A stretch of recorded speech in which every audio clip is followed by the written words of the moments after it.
By the way, because I'm happy. Clap along if you feel like a room without a roof. Because I'm happy. Clap along if you feel like happiness is the truth. Because I'm happy. Clap along if you know what happiness is to you. Because I'm happy. Clap along if you feel like that's what you want to do. Here come bad news, talking this and that. Yeah, give me all you got, don't hold it back. Yeah, well, I should probably warn you, I'll be just fine. Yeah, no offense to you, don't waste your time. Here's why.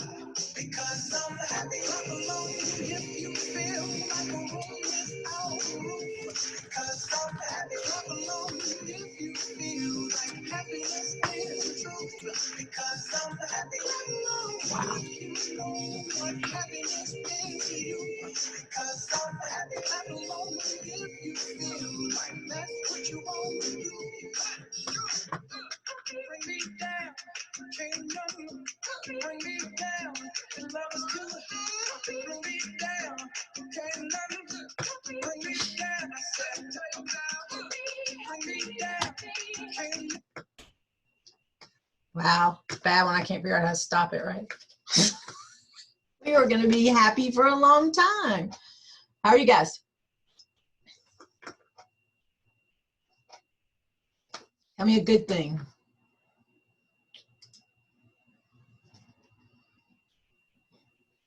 You have to unmute to tell me a good thing. Someone in my house bought extra cheddar flavored goldfish, so I'm munching on those. Who bought them? Somebody that's going to be looking for them. That's awesome. I like your hair. You did something different to your hair. Yes, I dyed it red. It's but awesome. Now it's like fading to a pink, but it's still nice. Pink's fun. Yeah. It's fun. All right.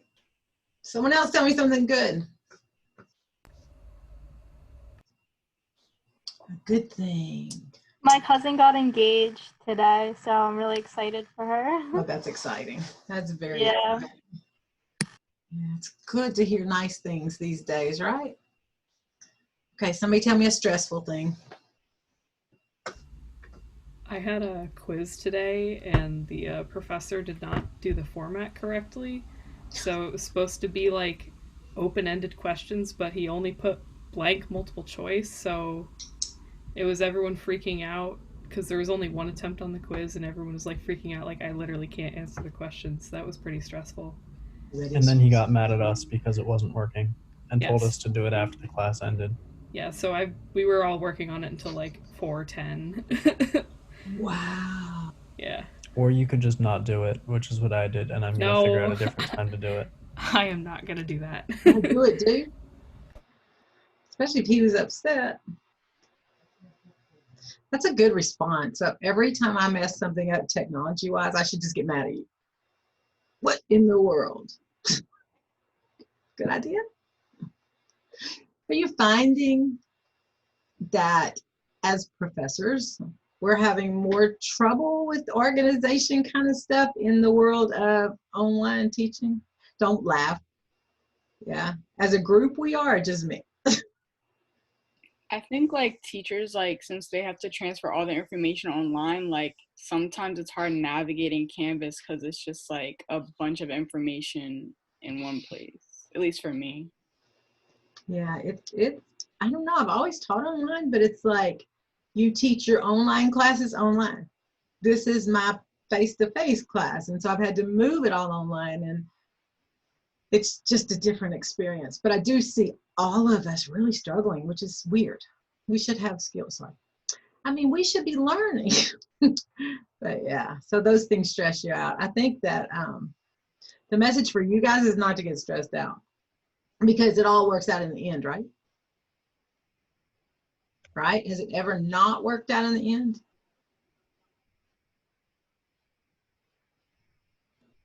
Like where one of us has really screwed something up and then it didn't work out for you? Really? No? Yes. Honestly, I think as long as we know the material, it doesn't matter that much. About the whole technology component. Yeah. I mean, I was in that class too, and I'm just gonna take the quiz later, but like, I don't know. I know some classes are not doing tests at all this semester, Yeah. but I don't know. I think that knowing the material is the most important thing. Which is what I always tell you, right? It's really interesting because we have a midterm when? When's your midterm in this class? October 23rd. October 23rd. Good job. And I think I've told you guys this before, so I'm going to review with you, and you're going to know what you need to know when you walk out of my review. So this is the first time I've ever felt like I should time a test. We talked about this, right? Because I want to know if you learned it. So typically you're sitting in front of me, right? So you're not Googling or looking things up or having to fight the urge to Google and look things up or open your book, because I feel like I review it with you enough that you're going to know it. And that's always worked out for me. But the only way I can do that in this format is to put a time limit on it. And that's stressful. I don't like time tests. So I guess I'm going to put a time on it. Bridget. October 23rd is a Friday, I believe. Of course it is. So if it's timed, like, when will we know that? Because, like, I work. So it won't be a Friday. Okay. So it must be October 22nd, which is a Thursday. I mean, I guess I could sit here and watch you too, right? Just like we're in a classroom. I mean, could you still make it timed and keep it open from Thursday to Friday? Oh, I see what you're asking me. Sure. Or we could just take it like if we were in class. You'd be right here with me. I don't know. It will be timed one way or the other. So I want to see what you know. Have it open at times like throughout the day on Thursday and Friday, and like use the class as a review session? Use the class for what? As a review session? We could. I typically review the week before, or like, well, you're right. I typically review on Tuesday. So we could do the review on the 22nd, and then I could open it, and you could have through Friday night to do it. Would that work? Yeah, even for people that are working. Bridget, does that work for you? Yeah, no, that's fine. As long as I have, you know. Wait, can you repeat the time? Because I'm writing something down. So it would be like on Thursday, the 22nd, we would review. And then I would open it when we got off well, that would be really quick. If I was you, I would take it then. I would open it when we got off of the review, and then you would have till Friday night, the next night, to finish it. Oh, no, to take it, because I'm going to set the time for whatever the class period is. What do we have, 90 minutes or something in the class? It never takes my students that long to take this test. It's multiple choice. You will know the information. Yeah, makes sense. That's what you guys think we should do. Give me a head nod or a no. No, all right, that's what we'll do. Now I'm going to confuse everybody that's not here because everybody's going to go, what? See, that's what happens. All right. So the other thing that's going to be due next is the interview project. When is that due? That's on the 6th, right? November. Right? Isn't everybody's different? Not the interview project. Yeah, no, the individual one's the 6th, but the group project could be different. Right. So you have an individual project that'll be due on the 6th. Good job, Jake. And you'll have until midnight on the 6th to get that done. Okay. Questions? I mean, as you're talking about, are you gonna like go more into the interview project today, or is there more explanation coming at a later date? Probably not. If you need me to, I will. It's on there's lots of examples, or not examples. examples. There's lots of directions, the rubrics on the website. Want me to look at it now while we're here? While we're talking? I did. Again, I'm looking for a few really specific things, but I don't know why I can't close this screen. I'm looking for a few really specific things, but primarily it's your interview. Let me get here and see. There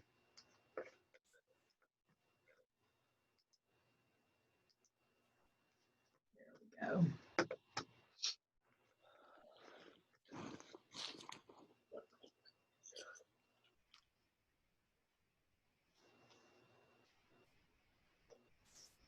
Okay. What am I sharing? I'm sharing this. I'm sharing yourselves at this moment. So if you go to the modules and you scroll down, it says individual interview, and it has the grading rubric. Yeah, we can't see that on Canvas. Why? I don't know. It's not on my Canvas. You can't see that on your Canvas? I can't see it on mine either. Okay, so look. It's blue, indicating you can see it. After the storytelling it's, oh, I see. It's because if you look on your screen, Professor, yes, there's a like a no, it's not checked at the top on the gray bar, so it prevents us from seeing it. I love it. You guys are learning how to do my end of this mess. I mean, this awesomeness. Okay, let me do the same thing with the group interview. I thought you could see it too. Now you can see both, right? I'm sorry, you guys. Yep, we can see them now, or I can. Glad we talked about it. You should push me, sorry, on issues like that. Not your fault. I'm gonna put it back on you. But real, if you don't know what to do, please say something's wrong, because I assumed you could see that from day one. Well, yeah, I thought you were gonna like explain it and then introduce the project. Well, we're gonna do that now. So I want to see the directions first. So let's go back to, I thought there were directions here. Well, this is what you're going to do. So you're going to describe the individual that you interview. So age, disability status. Sorry, you don't have to describe the person, the age of the person you're interviewing. You're going to describe the age of the child of the person you're interviewing. So you're going to interview a parent, right? Or an aunt, an uncle, typically a parent, because really what I want you to hear at this point in your career is what it's like to be a parent. Okay, so what does it feel like to be a parent of a child with a disability? Because a lot of times once we start teaching, then we become less compassionate with parents because we get frustrated, I think. So going into this, I want you to be able to look back and go, oh, remember when she said she hated when teachers X, Y, and Z or something. So description of the child with the disability. And you're also going to tell us who you interviewed. So I interviewed the mother of Johnny who has X, Y, and Z. He has, Johnny has ADHD. He's 40 years old. When he was in school, blah, blah, blah. You're going to tell me why you selected that person and where you were when you had the interview. Was the child present or an adult? It may be a grown child. So this is it. Describe what you learned with special attention to the individual's experiences in schools. And then I'm going to look at the overall quality of your paper, which just means how is it organized? Is it neat? Sometimes I get hung up on mistakes like don't use contractions in formal papers. So don't say don't or won't or can't unless you're directly quoting someone. Be sure and say the person with the disability. Kind of fun to be going over this way because when I read it and I read the learning disabled child, that makes me crazy because you're going to say the child with a learning disability, right? So yeah, it's really not a lot about the writing. It's really a lot about what you're telling me you learned. There's also, you should ask There it is. Describe how this will help you as a future educator. Describe the advice the person gave you as a future educator. So you're going to say, I want to be a teacher, or I don't want to be a teacher, but I have to pretend like I want to be a teacher. And what would you say to me as a future educator about working with children with disabilities? Make sense? Let me see. Let me go back to the syllabus. And so again, it's going to, nope. Sorry, I'm storytelling. It's going to tell you here what to do. You're going to interview a parent of a child with a disability or a young adult, virtually or via the phone, to gather information regarding the individual's experience as a parent of a child with a disability in K-12 schools. So you're talking to them about when they were in schools. If you need help finding a person, you can reach out to me. What else? You're going to go in with a set of questions. What would you like to know? Ask the individual to describe the advice. Schedule an agreed upon time. While interviewing, have your questions prepared, but it's okay not to ask all of them because I don't want to see your questions. I want to see what you learned. And it's also okay to just go into the conversation, ask different questions, kind of be engaged. Prepare a 2 to 3 page double-spaced paper, preferably 2, that describes who you interviewed. Here we go again. Exactly what's on the rubric. Yeah. You're going to upload your project to Canvas. You guys are better at that than any other group I've had. So that's what it looks like. It looks like an interview to talk to the parent of a disability about what it's like to be the parent of a disability in schools. Makes sense? The parent of an individual. Is that what I said? A child with a disability. Other questions? Common questions I get are, can I interview my mother? That's a common one. The answer is, if you're the individual with the disability, you can, but you want to make sure that your mother's going to be comfortable enough to tell you everything, which is kind of wonky. Because I'm not sure that I would tell Emma everything I felt when she was in school, right? So I don't know, but think about that. All right, somebody's bound to have a question. I have a question just for like the dates, because I was looking at the dates and ours says November 2nd. Is it supposed to be November 12th or is it November 2nd? So the individual interview is due. No, I'm talking about like the group. The group. Yeah. Because I think it's supposed to say the 12th because everyone else, it's like the 12th and then the 16th.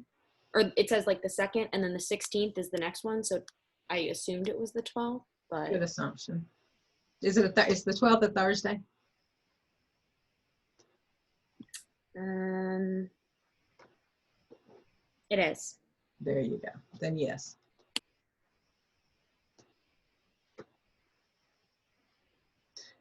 I don't know. What's the disability where you can't get dates right on a syllabus? Is that a very specific disability? Because I have it. Always. Just another symptom of Zoom University. Zoom University. Yeah, I think so too. So frustrating. All right. Anything else? Ready to talk about what we'd like to talk about? So we're talking about ADHD. My favorite topic. Other than behavior disorders. It's probably my favorite topic. Is ADHD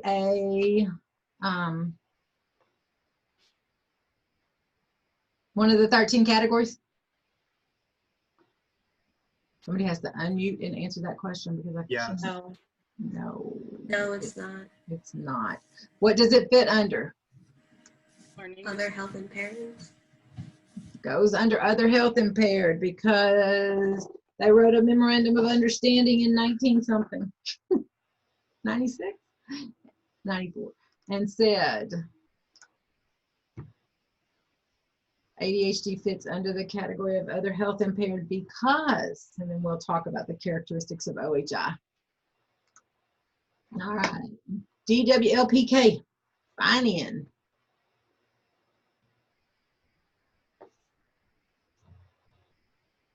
Well, that's fun.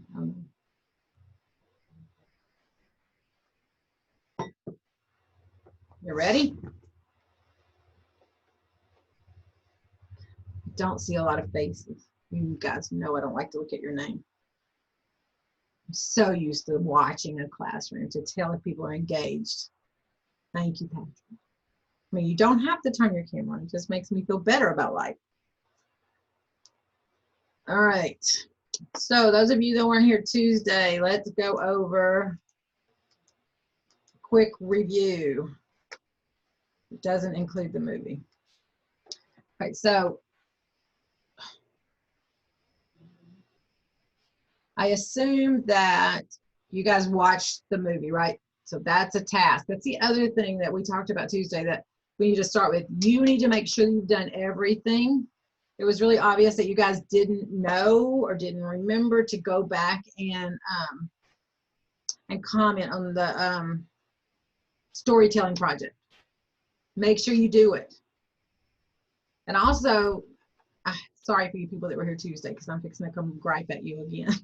I don't do that very often, you guys, but Sunday I sent out a reminder that said, make sure you comment on this. And then a large majority of you didn't do it. So I knew that you didn't know you were supposed to. I knew you weren't just ignoring the work. So you need to read announcements. You need to read that module page, even though it's a whole lot of words that repeat weekly. Sometimes they don't. Okay, give me this. Okay. Like I'm your mother. Wait, I have a question. I thought the movies that you included in all the classrooms were optional. Are any of them required? No, none of the movies are required. Okay. It's the storytelling project. David, do you know?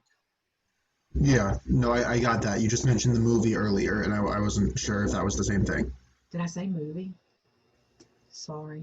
This is how I confuse people. It was a movie. Some people made movies out of the story. Okay, I'm okay. Thanks for keeping me in check. Movies are all optional. It's the storytelling projects that you've got to watch and comment on. And this week, the first one is in the video from Tuesday because they actually presented it while I was teaching. So you can scroll through that and find it and comment on it. Sabrina. The one for my group, Mackenzie can't figure out how to make it like a YouTube video. It like isn't working. And okay. It won't share either on Canvas. It was shared with you already, like when it was due. Yeah. Figure out how to put it on Canvas. I couldn't figure out how to put it on Canvas either. So we need. You couldn't get it on YouTube? Yeah, she said it didn't work. And I don't have like the original link for it. Like I don't have the video on my computer, so I don't think I can upload it. I think since she has like the whole thing. Okay. I don't really know. So I'm writing it down and you're going to email me when we get out of class and say, please see if you can get the movie up. Okay. So guys, that means that you're not going to be able to comment on that one until we figure out how to get it up. The other issue is we could watch it now. Oh, we could, yeah. You want to watch it now? I guess. We can. Okay. That makes the most sense to me instead of us continuing to go back and forth, right? Yeah. Okay. Except that now I have to unshare my screen so you don't see my email. Oh, are you going to share it with us? I am. Okay, cool. Wait, so I'm confused. So far we should have commented on one video or two? One so far. One so far, and then we're going to comment on this one after this class. Okay, so last week there was one. Yes. And then this week there's one that's embedded in Tuesday's lecture, and now we're going to have another one. So there's two for this week. Okay, so the one that was in Tuesday's lecture, where do you want us to comment for that one? There's a discussion board. Let me show you. Okay. Oh, yeah, I'm smart. Because I remember when I was going through the Nearpod for this week, I went to click on to access it for this week, and it said access denied. Yeah, you told me that, or someone told me that. Did anyone else have that problem? No, but I can show you. The other way you get to it is in the modules.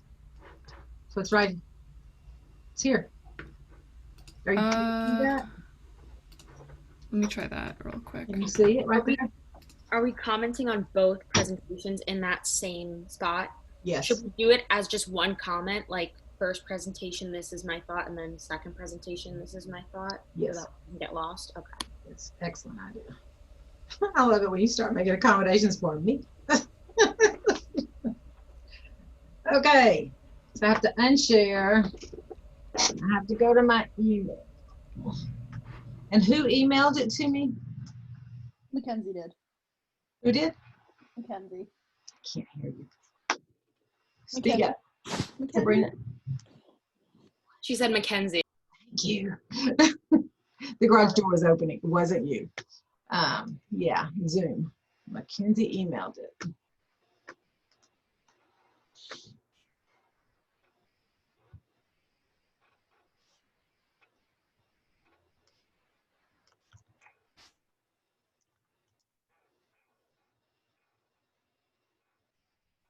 Also, it's about the same books that the last group talked about. So No, it's kind of cool. At first I thought, oh, that's not good, but it's kind of cool because you're really, as you listen to two of them, you're really getting the idea about what the characteristics of ADHD, right? Mm-hmm. I mean, I think it's pretty cool, personally. Then it was my assignment. Okay, here we go. See what happens. Yep.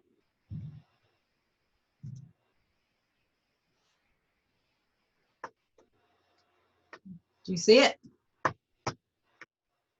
See the frozen face? No? Okay. What do you see? No, it's like a Zoom. Huh. Oh, okay. Let's try again.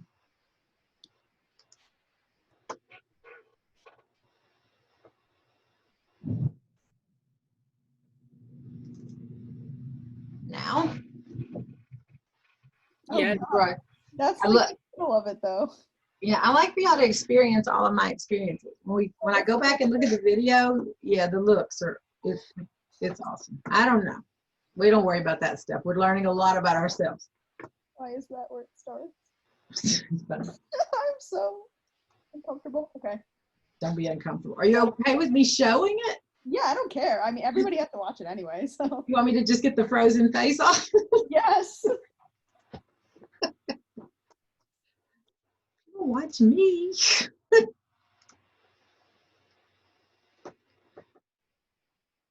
Hi everyone, my name is Katie and my group's presentation is on ADHD. So we chose to use the book ADHD and Me by Blake E.S. Taylor. And this is kind of just a little introduction to you so you have a better understanding of the book.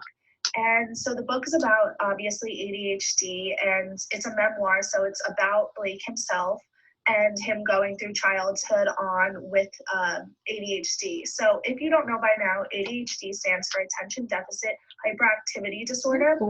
And it's about basically the symptoms that you would associate ADHD with, plus his personal experiences with it. So that ranges from losing attention on a certain task and the restlessness involved with ADHD and how Blake has to get through everything that he has to do in life with having ADHD. So the whole point of this book is that it's kind of allowing Blake to realize how he can have a positive relationship with his disorder instead of letting it kind of overpower himself and be defined by this disorder, because as we know, he is the person and the disorder does not define him. So the book, it does have to do with just Blake, but it's a lot of different short stories involved instead of just one big story about him. So the book's broken up into short stories and different experiences that he had to face dealing with ADHD. And the climax of the story that the book mostly leads up to is how he learns to overcome having ADHD and not letting it take over his entire body. So that's just a little bit of a preview to what we'll be discussing in our presentation. And some of my other group members will discuss more certain chapters in the book and certain specific stories that Blake had to deal with. So enjoy.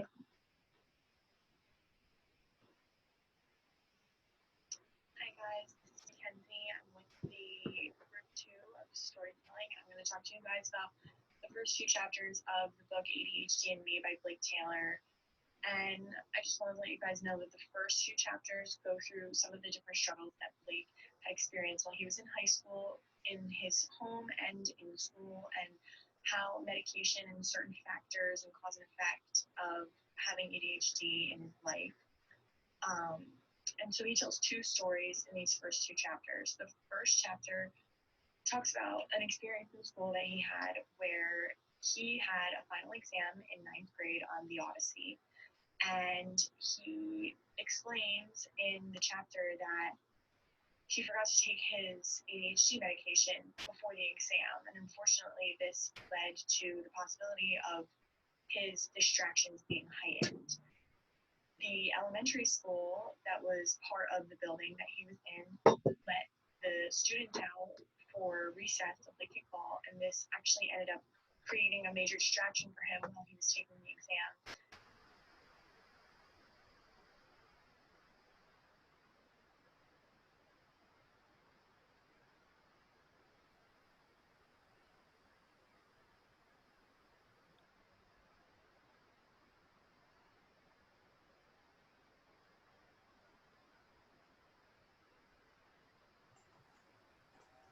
I think you We muted can't yourself hear. with the video.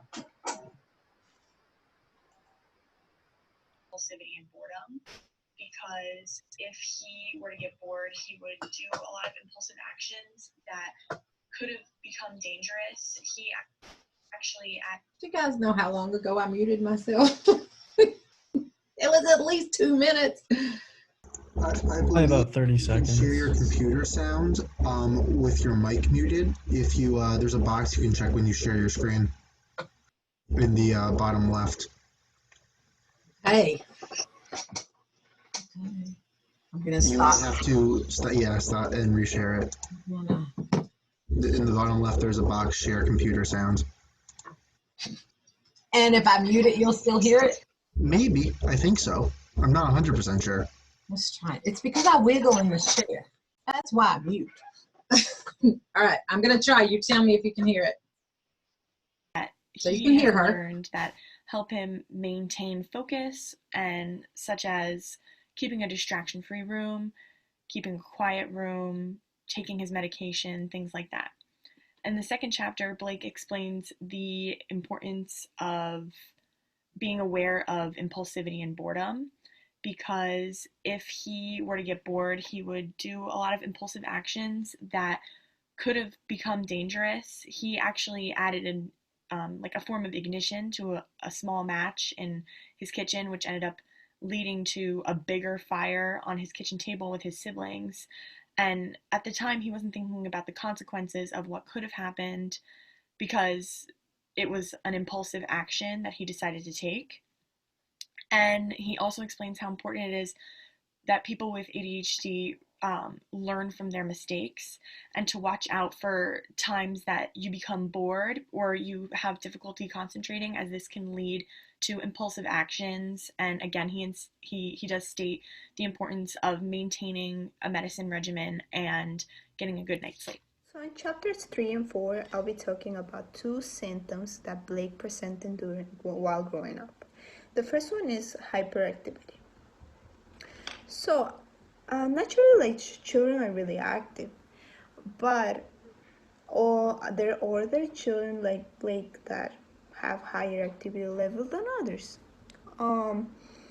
This leads to act before thinking, or they're frequently interrupting, or maybe like pushing or grabbing onto things, and also like trouble waiting, as he explained with his stories, and also like doing things without permission, so take things that don't belong to them, etc. But after he was diagnosed, the doctor came out with the solutions that helped him a lot, and he wanted to share, which are just do service work, to take the medicine, and to involve in piano lessons or music, whatever it helps. The other one is the tics. As you know, a tic is like a sudden, repetitive movement or the sound that people make that can be difficult to control. As Blake explained, that he had these tics that would often come and go, and it changed over time. But also his doctor came up with solutions, such as try to stop the behavior, sleep, talk to others about the problem, and try meditation. So Blake explains that everything is possible if he just know how to control it. Sometimes we just need extra help, and we can get it from the doctors or people that are close to us. Thank you. Hi, my name is Sabrina, and today I'll be talking about chapters 8 and 9 in the book. So chapter 8 is called Being Isolated, and in this chapter, the main character, Blake, is forced by his stepfather and his mother to go to the 6th grade dance, and he really did not want to go to the dance at all. The whole chapter is about him trying to fight with his parents and get them to not let him go, but eventually he ends up being forced to go, and he brings his little encyclopedia with him to read during the dance. But because he was isolating himself, a bunch of teachers asked students to ask him to dance, and so he kept getting really frustrated, and he felt like they were making fun of him because probably a string of 10 people came up to him and asked to dance with him, and he was really, really uncomfortable. And one of the quotes from this chapter that I really liked, I just wanted to mention it. It said, let's talk a little, can you hear me? Mm-hmm. Okay, let's talk a little bit about, you're a teacher and you're in that situation and you see a kid up against the wall and you ask people to go dance with them. Is that an okay thing? Opinions, I don't know the answer. maybe one or two, but not even to dance, just to make conversation. Yeah. And after a couple people got rejected, I mean, it's time to let up. Yeah, good point. Pay attention. Yeah. Anyone else? I feel like I've been on both ends of the spectrum there, where if I were the teacher, I'd probably go up and ask them first if they're okay. Yeah. Just to make sure they're not overwhelmed in general. Like if I was sitting on the wall, I don't have ADHD, but I remember one time I did, and it was just because I was so hot. I was sweating. And a teacher came up and asked if I was okay. I was like, okay, I'm just warm. And, I guess my first thought as a teacher would be like, are they okay? And if they even want to be involved. Right. So. The other thing you could do is go talk to him. I mean, you can just go say, I saw you with so-and-so today. What were you doing? And build that rapport is the best thing you can do with a kid with a disability. And that looks like you talking to them like I'm talking to you. It's not about baby talking. There's especially a teacher that I'm working with now who baby talks, 8th graders. So you should see the responses. I think I've told you that before because it's really bothering me. So don't baby talk. But yeah, I mean, just to go up there, and sometimes you can say things like, dude, I used to hate dances. And then you're going to hear lots of conversation, right? Okay, sorry, I had to say that. I often felt that I was not welcomed into a circle of friends because I felt I was not normal. I felt that the behaviors that came with ADHD, particularly not waiting my turn and not being able to label or express my feelings, not following classroom procedures, blurting out answers or questions, would cause me to be excluded. I became a pessimistic person about friendships. And so I think that's really interesting to mention here because in chapter 8, a bunch of people wanted to dance with him and be his friend and hang out with him, but because he was so self-conscious about what he might do, he just decided to exclude himself. And at the way end of the chapter, he does say that he wishes he was more involved, and that's his like number one tip for people with ADHD or people like him, to be involved and don't be afraid, because he ended up really, really enjoying dances later on in his life. And one of his favorite memories was his 8th grade dance, and he loves dancing now. It's one of his favorite pastimes. So that's interesting. It's something I wanted to add. And then chapter 9 is called Being Misunderstood. And that chapter did not have as big of an effect on me, in my opinion, but basically in that chapter, it's when he was in preschool and the teachers just didn't know what to do with him because he didn't want to play with the other kids and he liked doing things by himself. So eventually he was put into almost like a special education classroom, like a very small classroom with a couple other students who had some sort of disability. And in that classroom, he thrived. So basically he learned in chapter 9 that for students with ADHD, less noise, less people, less distractions were better for him, which is like pretty intuitive, honestly. Like I would have assumed the same thing, but classrooms with like smaller amounts of people, more one-on-one, are much better to aid in learning. So those are the 2 chapters that I wanted to talk about with you today. In the last 2 chapters of ADHD and Me, Blake focuses on taking control of his ADHD. He goes on to say, I began to change when I realized it was up to me. Blake began to make conscious decisions of what he was doing in his life. This resulted in a positive shift. He began to work out more, he became more organized, and he became more involved in his community. Once Blake discovered that his perceived weaknesses were actually strengths, he was unstoppable and his whole world changed. The way Blake faced his disability was by making it known. If he was experiencing a tic or he was experiencing certain behaviors that were unwanted, he would make it known to his peers and the people around him. By consistently embracing who he was and what he had to deal with, his tics occurred less often. Now, although his tics occurred less often, he realized that this was a part of who he was. Blake was able to find it within himself to overcome his fears and live with being uncomfortable until he became more comfortable with who he was. By his senior year, Blake was admitted to UC Berkeley with a leadership award. Blake's story is one that is inspiring for anyone struggling with a disability. This book is a great example of not only how to deal with ADHD and learn about more solutions, but also to educate others on how to be more cognizant and aware of ADHD.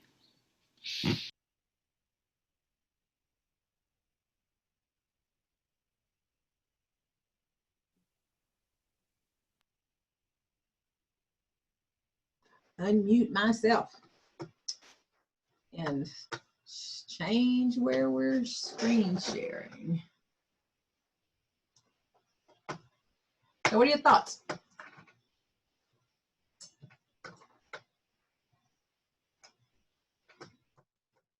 What are your thoughts about the presentation?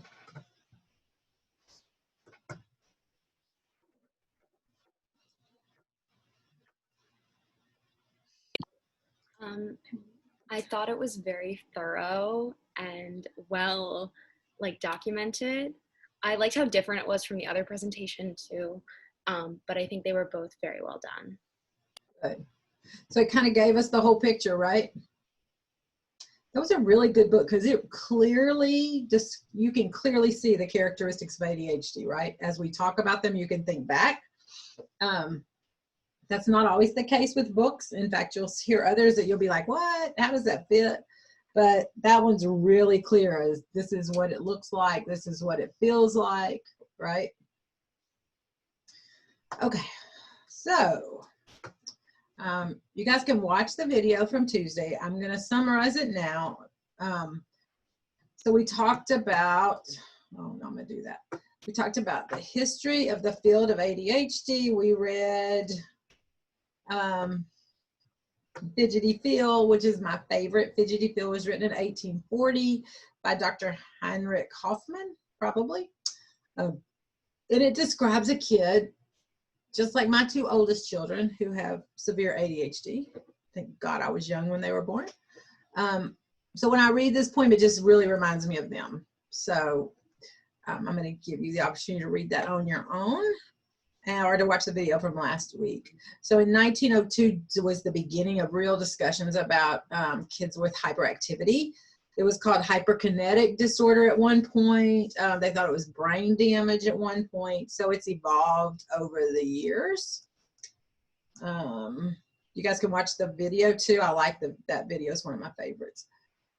I don't want to talk about that one.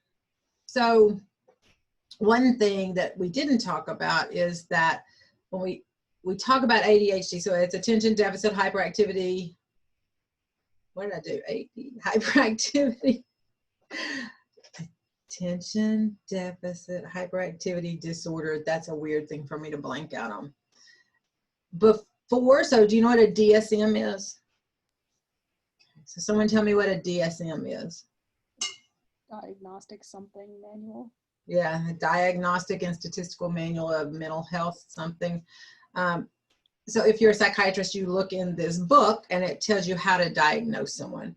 It changes periodically, right? One edition, it was ADD. So it was attention deficit disorder. And then it had subcategories of with hyperactivity or with inattention or combined. So you'll hear a lot of kids or people, especially people your age, say, I have ADD, implying that they don't have the hyperactivity component. The last revision of the DSM, they got rid of that. And so now it's such a weird thing. So now it's ADHD hyperactivity, ADHD, or it's hyperactivity impulsivity, or ADHD inattention, or ADHD combined. No idea why they thought it was a good idea to keep the H in there, but I've been hit on that so many times when I was a young scholar. So it's ADHD now. The characteristics are inattention, hyperactivity, impulsivity. Those are the three characteristics. So back up to the story that we know now, most of us, and give me, what was his name? Blake? The main character in the book was Blake. Okay, so tell me one symptom or one behavior that would let you know that he was impulsive. Something he did that was super impulsive. He lit his sister's yogurt cup on fire and it almost burned the whole house down. That's the one that came to my mind too, right? Let's see what happens if I light this on fire. Totally without thinking about burning the house down. What about hyperactivity? Was he hyper?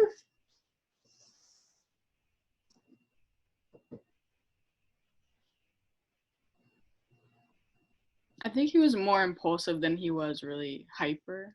Okay. Okay. And what about inattention?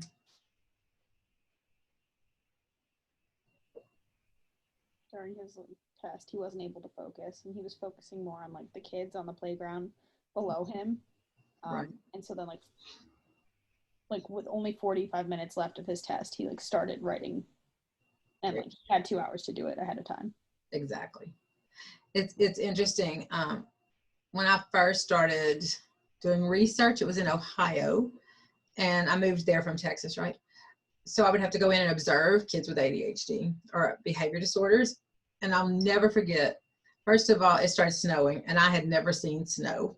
So I'm sitting in a classroom observing and I'm looking out the window and I'm watching the snow, right? Because for a million reasons, it's really pretty. You guys don't appreciate it. But all the kids with ADHD were just like, boom. And they just stared. So I was like, so many things the teacher never noticed. It's like, how can you not? You know, but because anything that distracts them, and that was a big distraction, right?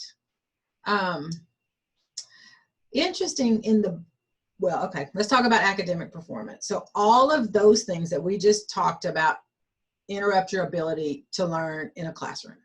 So if I'm impulsive, then I'm marking answers down without thinking too much sometimes. So you make careless errors on tests, right?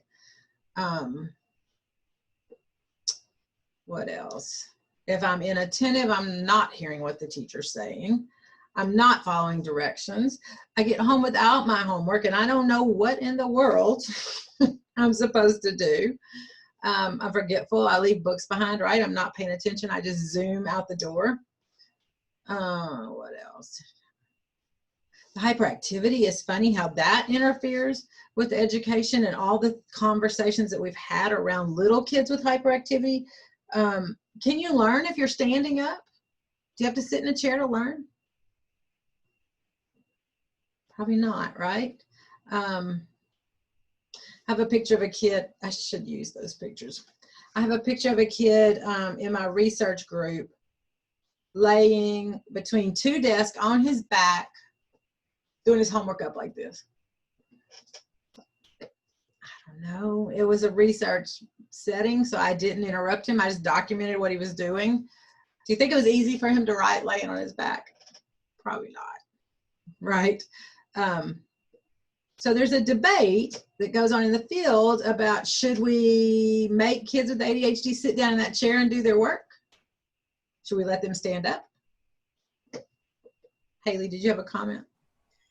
Yeah, so I work at a special needs school, and one of my students actually has a standing desk. I think it's like raised up more for him because he like cannot sit down. If anything, he like refuses to sit down. It like distracts him more than if he were to be standing up. Yeah. Yeah. So there's a huge debate in the field about those kinds of things. Is it okay to stand up? Is it not okay to let them stand up? We used to do, well, we still do. So you'll see on IEPs, what does IEP stand for? Individualized education plan. Good job. Individualized education plans. So you'll see accommodations on IEPs that look like, it says preferential seating, which is such, people try to word things on IEP so that they're not real restrictive, because remember, it's a legal document. So whatever's in there has to be followed. So what that used to mean when I taught was the student sat in the front of the room, right? So the assumption was always that if a kid with ADHD was in the front of the room, that he would pay more attention. Do you think that's true? Or pay attention more? You think that's true?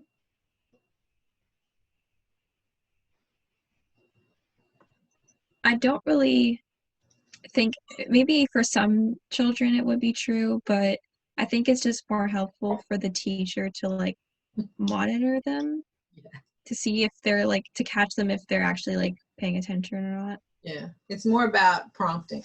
So prompting them back on task.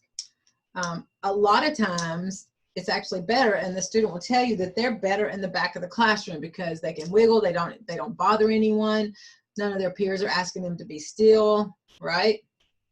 So those are things that you see people do. All of those things tend to interfere with academic performance. The forgetfulness, the disorganization, those are huge issues. All right. Social behavior. So this is not an area that I've done a lot of research on. It was just never my area. I'm moving into it a little bit, and I think it's really interesting because that was the focus of that book primarily, right?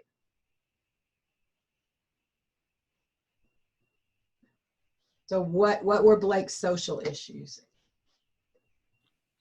He had trouble making friends because a lot of the kids didn't like to do what he liked to do. He likes to read a lot. He took a lot of notes. He spent either every day after school or every day at lunch, I don't remember, like in the library reading an encyclopedia. So it's kind of hard to like make friends when you like to do those things instead of gym class and playing outside. And so that's one thing. What else?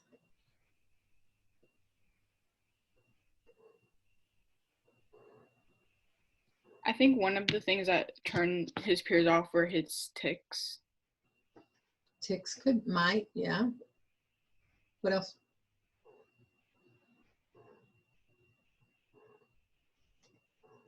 If I interrupt someone while they're talking, are they going to like me a whole lot? If I just want to talk about me and what I'm thinking about, are people going to like me a whole lot? Social relationships are big with kids with ADHD, to the point to where we need to teach them skills to overcome a lot of the things that they struggle with. as a person with ADHD, I don't think it's a problem. I think it's their problem. I got griped at today. Or griped at? Is that a Texas word? You know what griped at means? Or is that just an old lady word? My friend complained today because we were working together and I was totally not focused. And she got really frustrated with me. I was like, what's wrong with you? Anyway. Okay. So we talked about this. ADHD falls under the category of other health impaired. According to APA, ADHD is a persistent pattern of frequent and severe inattention, hyperactivity, impulsivity. The behaviors have to occur in more than one setting. So just because a child is struggling at school with sitting still, that does not mean the child has ADHD. It may mean the teacher is completely boring. Jasmine. Sorry, are we on the Nearpod right now? Yeah. Because I can't see your screen. So I thought we were just having like class discussions, not going through the Nearpod. Guys, yes, we're on a Nearpod. Oh, okay. I'm sorry. Can you see it now? Yeah, I just need to get the code. See, my friend Denise would say, I just did to you what I did to her all day. Sorry. We're good? Everyone's with us. Sorry, you guys. The behaviors have to occur in more than one setting. It cannot just be at home. It cannot just be at school. It cannot just be in work. It has to be in more than one setting. And it has to impact, so what you'll see is the behaviors impact social, academic, and occupational functioning.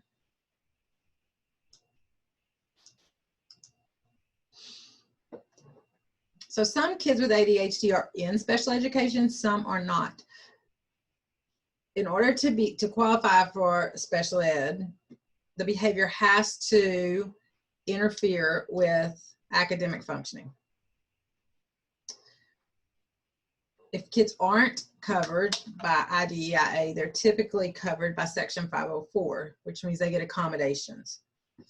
With an IEP, you get more services than just accommodations. So the last bullet on this slide actually talks about the definition of other health impairment. So the student has to experience heightened alertness to environmental stimuli, which results in limited alertness in their educational environment, which in turn adversely affects the educational performance.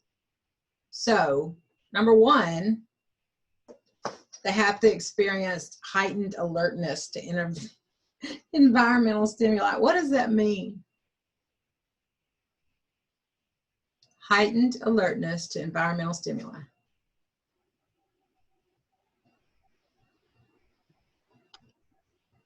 Erin. Would that mean like they're distracted by whatever's in the classroom or going on around them? Yeah, that just means they're distractible, right? Which results in limited alertness to the educational environment. What does that mean?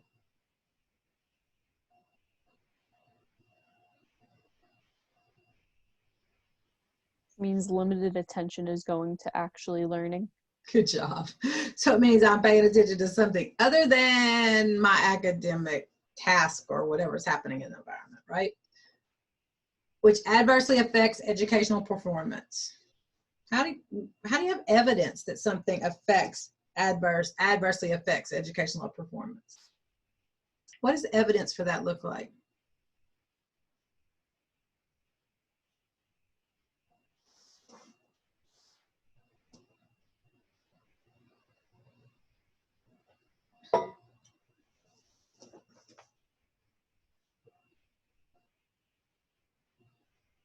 Something is adversely affecting your educational performance and I'm your mom, how am I going to know that that happened? If I were to guess, considering on how serious it would be, that instead of going forward or staying the same, it actually, it's affecting you so much it's going backwards for your academic performance. Exactly. And how would I know that? What would reflect that?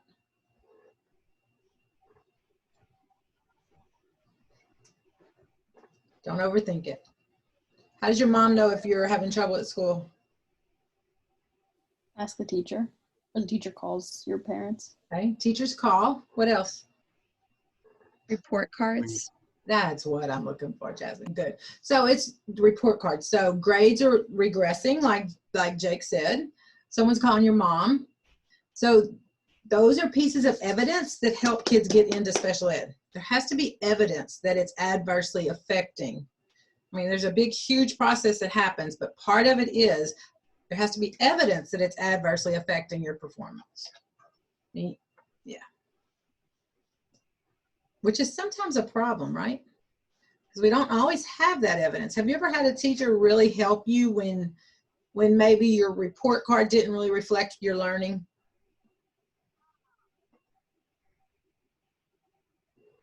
Anyone have that experience? No. Sometimes that happens. All right. So ADHD is comorbid, which means it occurs at the same time as learning disabilities and emotional behavioral disorders. So about a third of students with ADHD also have a learning disability. ADHD is not a learning disability, but about a third of people with ADHD also have a learning disability. About 58% of students with ADHD are also classified as emotional and behavioral disorders, which is not what they call it in the law. So the category for emotional and behavioral disturbance is called, emotional and behavioral disorders is called emotional disturbance. We say EBD, and I'll tell you more about that. But when you see it in the law, you're going to see emotional disturbance. So those things go hand in hand. Boys have higher referral rates for emotional and behavioral disorders and for ADHD. Why do you think that is?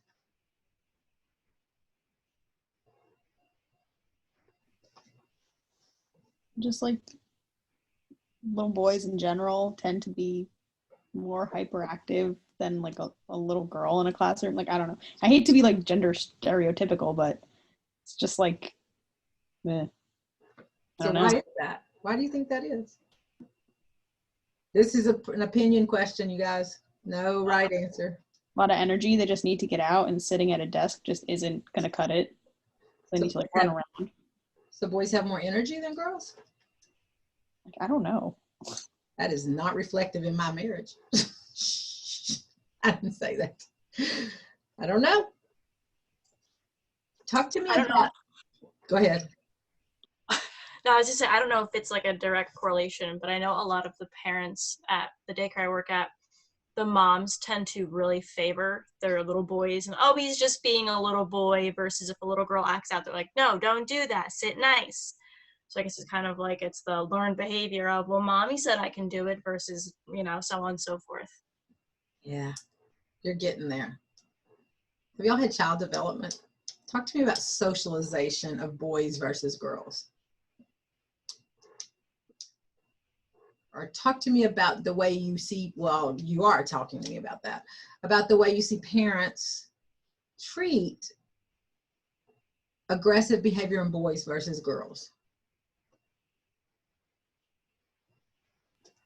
I feel like a lot of parents say like, oh, boys will be boys. Like, oh, they need to like lash it out. They need to fight it out and whatever.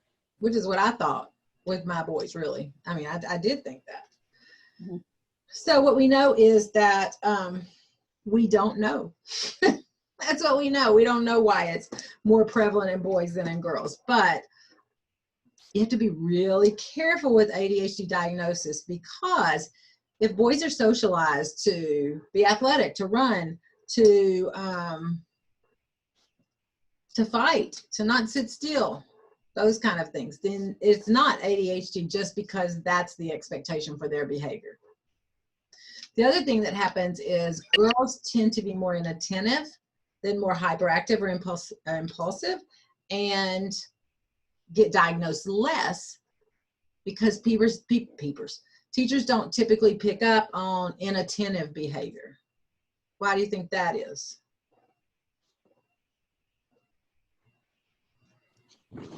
Because it's not loud. Not loud, yeah, Alexis. Like It's not disturbing the classroom. It's not disturbing the classroom. In fact, teachers really like little girls that are zoned out, right? Because it's easier to deal with. So that's another thing I'm warning you about. You need to really be careful not to miss a diagnosis. So don't overdiagnose. Of course, you're not diagnosing, but don't overthink it, because little boys are more active. And don't underthink it. Don't miss those little girls sitting behind, because if I'm sitting in the back of the classroom in 2nd grade when I'm learning how to read and I'm not paying attention, and you don't know I'm not paying attention, what's going to happen?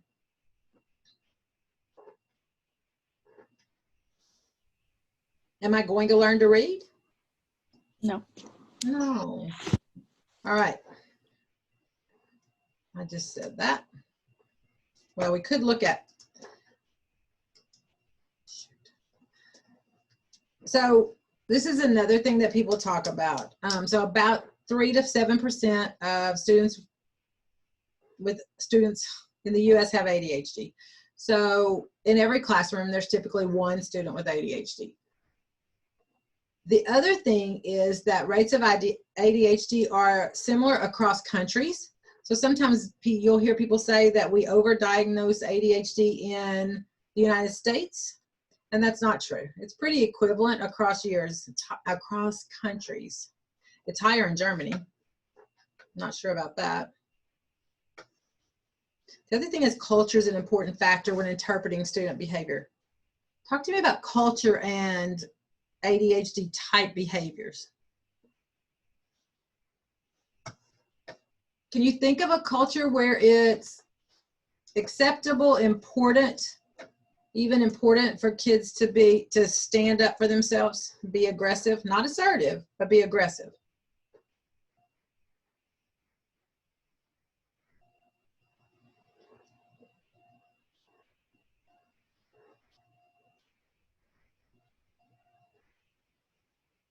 Y'all are as focused today as I am.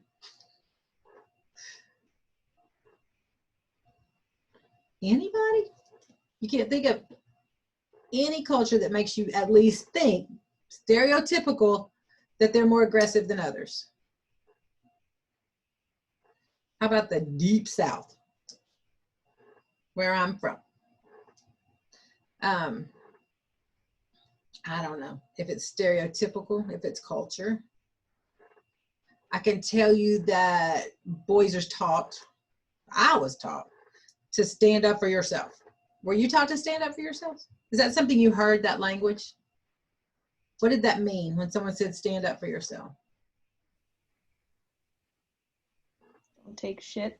I don't know, like don't get pushed around. That's good. Don't take shit. Try not to get pushed around. So what does that look like though? How does it look when you're not being pushed around? What do you do when you're not getting pushed around? Fighting back. Fighting back. Does that mean physically fighting back, Jake? Not always. No. Sometimes it does. Yeah. It means standing up for yourself. So I think that you have to be careful with culture.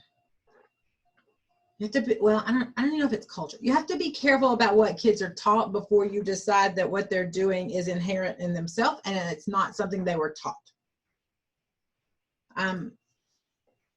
I had a student in one of my projects whose parents were from Asia. It was so sad. I can't remember exactly where. The best parents in the world. They were so invested. And this child had severe ADHD. So he would just zone out like you would not believe. And because of cultural reasons, they were really upset about that. It had to do with, it didn't fit within what their cultural beliefs for us to say that there was this thing going on. They felt like he had complete control and he should make himself pay attention. And it was just that. I can just give you that one instance. I don't know that that's necessarily that will generalize across, but it was an issue. So we had to be really careful about how we worded things and how we thought about things. We had to perceive it from that parent's perspective. Does that make sense? It's not easy. In other words, think, right? Don't be impulsive about decisions.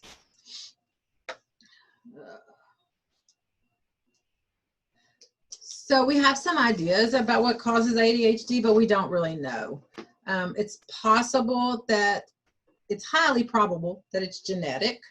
It's highly probable that that it's brain-based. We have lots of brain scans that show fMRIs exactly, that show differences in brains of individuals with ADHD and those without.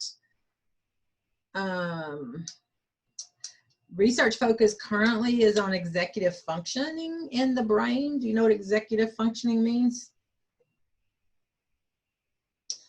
So it's the part of your brain, or it's not necessarily a part of your brain, but it's the things that help you be organized. The things that help you figure out what you're going to do first, second, and third. So they believe all of that is brain-based. So for a second, Google executive functioning and tell me what you get.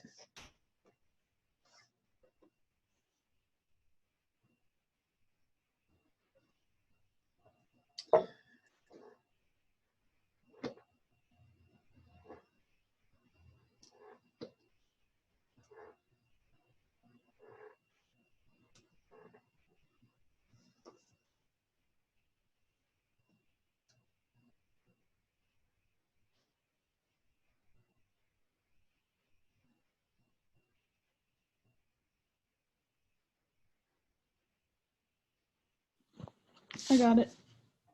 It's a set of mental skills that includes working memory, flexible thinking, and self-control. All of which sounds like ADHD, right? Yeah.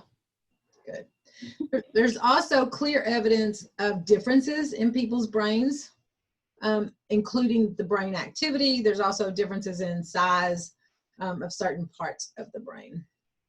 But we don't know, there's not sufficient evidence to say that all of that is true.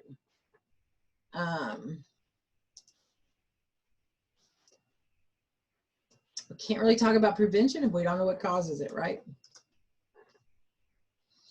But we do know that kids with ADHD can be taught skills to overcome areas that challenge them. For example, my research, we've taught kids to organize their materials, which is a huge benefit. So we can't just say that they don't have the ability to be organized, that we can't teach them to be organized. We can. We can use self-management interventions to help kids learn how to manage or self-regulate their behavior. Medication helps for a lot of kids. For a lot of kids it doesn't. Medication's an issue. Tell me what you think about medication with ADHD. Give me your opinion.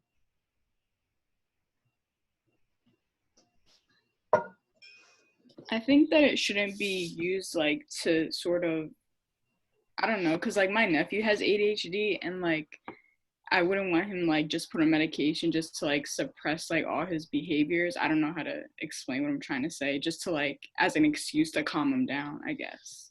Yeah, you're explaining it. Exactly like, yeah, that's exactly it. So what kids say as they get older, middle school kids, that it makes them not themselves. So that's kind of what you're saying, right? Yeah. If I take meds, it doesn't make me feel like myself. Jake. As someone who has ADHD and has taken medicine before, growing, I mean, it was, I mean, until like I started like asking my parents, like, you know, like what I was taking, like it would just be more as just to control or to minimize at any cost the amount of actions I would make. But then I learned that it doesn't necessarily, I mean, it helps control it slightly, but it doesn't mean that it's going to eradicate the disability that the child has. There's still going to be those actions that are there. Yep. It also helps, there's also not a strong correlation between medication and academic performance, which is interesting. But we do know it helps a lot of kids. Sabrina. So as I mentioned on Tuesday, my boyfriend has ADHD and he does not take his medicine. he hasn't in years. He hates it. He said it makes him feel weird and sluggish and boring. Like he says it like dulls his mind, which I don't know. I've never seen him on it. But his little brother also has ADHD, and he takes his medicine every day, only because his mom gives it to him every day. Yeah. So I feel like when he's able to make his own decisions, he won't take it. I don't know. Anyone else? I mean, I can also comment on that again too, because I'd say when I did take medication, I stopped, I'd say, my sophomore year of high school. And rather than just to have medication just to downplay the effects, it was more that, I mean, I just grew up to become more socially stable with other people around me, and that it ended up, I mean, also, in my opinion, also not having as big of an effect as I thought it would. So it also could just be that case. Emily. Again, from working at this, like at the preschool, we had a friend who definitely had ADHD among other learning disabilities and all. And when he was diagnosed and then put on medication, it was night and day. But at the same time, I think a lot of the environmental factors play a really big part into it too, because the school that he went to prior to our school, they didn't do anything to keep him on track. During nap time, he would get up and play and make noise and distract everyone rather, whereas we would be like, all right, we have friends sleeping, and these are some rules we have to go by. Keeping in mind that, you know, he does have ADHD, so we'd give him like the manipulatives to play with, so his hands were kept busy. But he also learned that, like, this is a behavior I have to kind of accept to you know, have that social behavior. And then when he was put on medication, it was just like I said, night and day.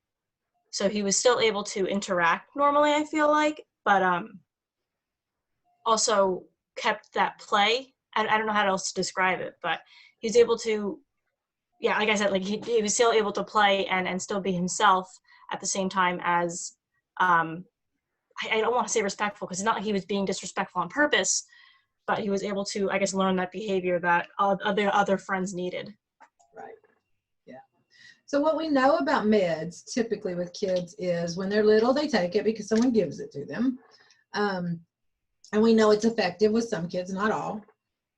We know that when they get to middle school, a majority start talking about exactly like Jake said, I don't want to take this. I don't want any part of this. It makes me feel funny. It makes me not fun. That's a common comment. And then interestingly, as kids get older and become adults, there's a lot of times they go back to taking the medicine so that they can do better at work, which is an interesting thing that's just occurring because people within the last 10 years have actually started talking about that it doesn't go away. We used to think it went away when you became an adult, which is not true. You just don't see the hyperactivity. So it's interesting. Yeah, with medication. I have mixed emotions. I think you should take medication if it's better, if it makes you function better, right? But I also think, and you'll hear me say this a lot, we've got to teach kids the skills they need. We've got to teach them to organize themselves. We've got to teach them to know when they're having a really bad day and they're zoning out. How do you bring yourself back, or what do you do, right? Maybe take the day off. I don't know. I do that sometimes. I mean, but you have to learn the skills to function, right? All right. I'm almost out of time. I am out of time. Do this for me and then we'll stop. Draw a picture of ADHD.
Jacqueline, that's how I feel today. Excellent. I may screenshot it and put it on my wall.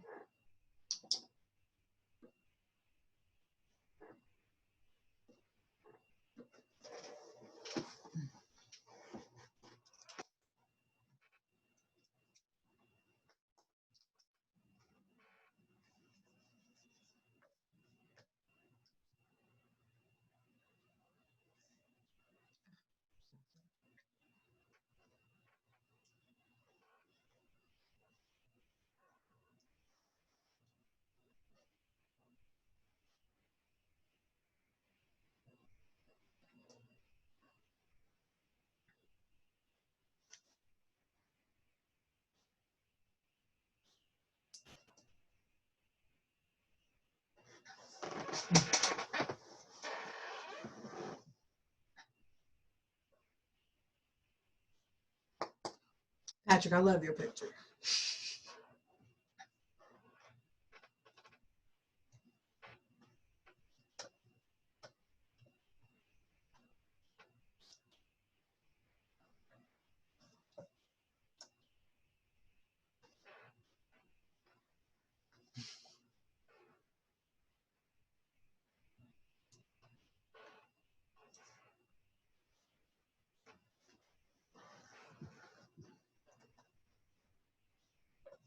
Why are they disappearing? That's weird.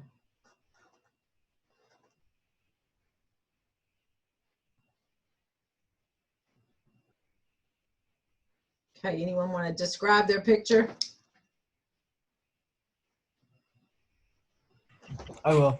Go. I wanted to see how many different things I could do with the That's what you different were colors I doing. could find. That's a good And the picture. different tools. That's And how. I tried to use all of them at the same time. Yeah, exactly. That's what it feels like, you guys. Don't forget when you're working with these kids. Anyone else?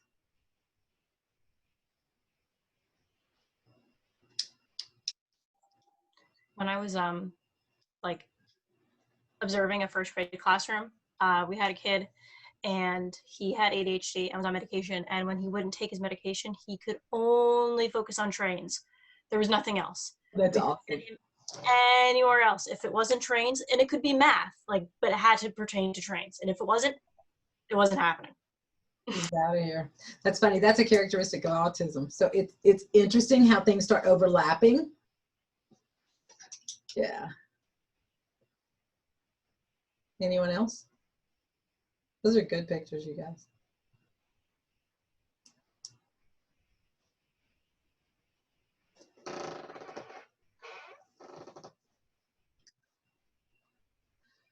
Excellent. So we didn't finish. I knew we weren't going to. I'm going to post next week's assignment. I want to finish this. You know I do because it's my favorite.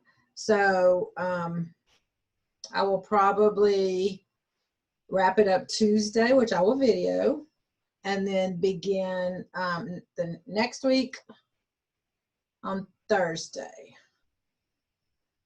So if you want, so if you're not, so you, but you need to finish this week. So all the work for the ADHD Nearpod has to be finished by Sunday night. And anything else that's in the module, check it all out, you guys. Questions? Why are you so enthused today? Jasmine. What's going to be on the midterm? Is it like literally everything we've covered, or like certain like aspects of the disabilities we've covered so far, or? So it goes through chapter 7, is that correct? That's usually when the midterm is. I haven't looked at the syllabus. Is that right?